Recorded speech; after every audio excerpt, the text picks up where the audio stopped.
এই লেসনে আমি আপনাদেরকে দেখাবো যে ব্রেক এটা কিভাবে কাজ করে। অলরেডি আপনারা দেখেছেন একটা লেসনে যে যখন আমি সুইচ ফাংশনের কাজ দেখিয়েছি ওটার ভিতরে ব্রেকটা কীভাবে কাজ করে। যখন আমি ব্রেক দিই তখন একদম টোটালি সে লুপ থেকে বের হয়ে আসে এবং লুপের কাজও সে করে না।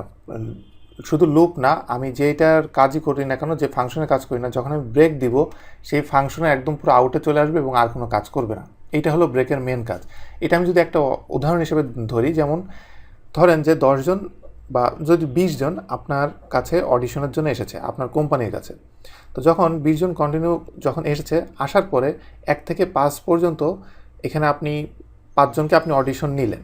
নেওয়ার পরে 6 নম্বর ব্যক্তিকে যখন আপনি অডিশন নিচ্ছেন, তার পারফরমেন্স আপনার কাছে এতটাই আউটস্ট্যান্ডিং মনে হলো, আপনি বুঝে গেলেন যে আমার আর এর থেকে ভালো আমার আর দরকার নাই, আর এর থেকে ভালো আমি পাবো না। তো তখন আমি বললাম যে ঠিক আছে, আমার আর কোনো দরকার নেই, বাকিগুলোকে তুমি চলে যেতে বলো, আমার আর আসলে আমি আজকে আর অডিশন নিব না। এই যে আমি এটা করলাম, এটা হলো ব্রেক। আর কন্টিনিউ যেটা, সেটা তো আপনারা দেখেছেন। যদি আমি কন্টিনিউ করতে চাই, কন্টিনিউটা একটু যেমন আমি আপনাদেরকে ওইভাবে আমি আপনাদেরকে বলিনি, জাস্ট এই অডিশন দিয়ে আমি যদি বুঝাই, কন্টিনিউটা হলো যে 20 জন অডিশন দিতে এসেছে, প্রথম জন অডিশন শুরু করলো, অডিশনে দেখাচ্ছে তার পারফরমেন্স, শেষ হওয়ার আগেই আমি বাজার চেপে তাকে বললাম যে তোমার অডিশন আমি আর দেখতে চাচ্ছি না, নেক্সট। এই যে করলাম কন্টিনিউ, এটাকে কন্টিনিউ বলা হচ্ছে। আর একটু আগে যেটা বললাম সেটা হলো ব্রেক।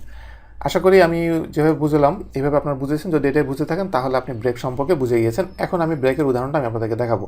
তো কন্টিনিউর ভিতর থেকে আমি ব্রেকের এখানে একটা কিছু কোড আমি এখানে পেস্ট করছি, কারণ এটা কন্টিনিউ ব্রেক একটা আর একটার অপোজিট, যার কারণে এটা আমার কাজে লাগবে।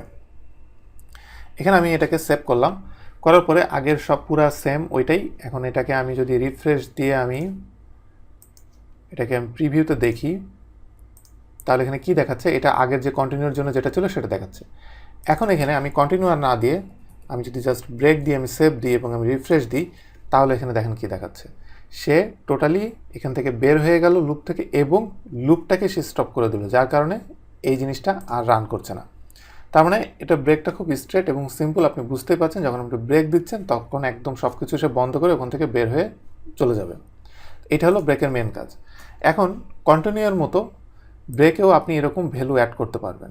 এইখানে আমি যে উদাহরণটা আমি আপনাদেরকে দেখিয়েছি, লুপ জাম্পিং যেটা, এটা যদি আমি এখানে আপনাদেরকে দেখাই, এখানে